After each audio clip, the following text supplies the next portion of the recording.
নিমফুলের মতো ধারাবাহিকের নতুন পর্বের আপডেট নিয়ে বন্ধুরা তোমাদের মাঝে চলে এসেছে। বিস্তারিত জানতে ভিডিওটাতে একটা লাইক দিয়ে পুরো ভিডিওটা তোমরা দেখতে থাকো।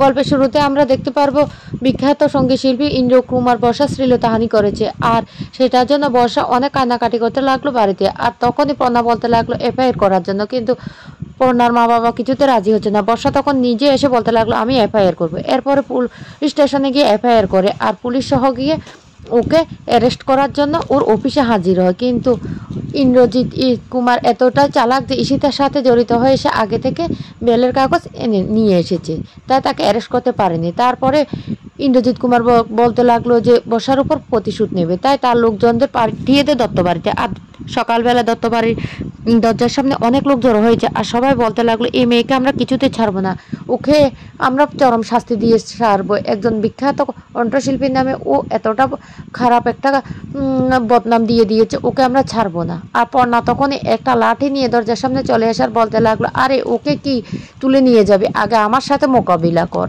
এই কথাটা বলতে থাকে। আর ওই লোকগুলি তখন পর্ণার সাথে মারামারি লেগে যায়, আর পর্ণার লাঠি দিয়ে মেরে ইন্দ্রজিৎ কুমারের যত গুন্ডারা এসেছিল সমস্ত লোকদের পিটিয়ে সেখান থেকে ভাগিয়ে দেয়। আর বলতে লাগলো আর আসবি, যা তোদের ইন্দ্রজিৎ কুমারকে গিয়ে বল আগে পর্ণার সাথে লড়াই করতে, তারপর দেখে নেবো বাকিটা। আর এই কেসটা বলে দিবি যত দূর যেতে হয় আমরা তত দূর যাবো, এই পর্ণা তো কিছুতে হার মানে না। এই কথাটা বলার পর লোকগুলি সেখান থেকে চলে যায়, আর বর্ষা তখন অনেক ভয় পেতে থাকে।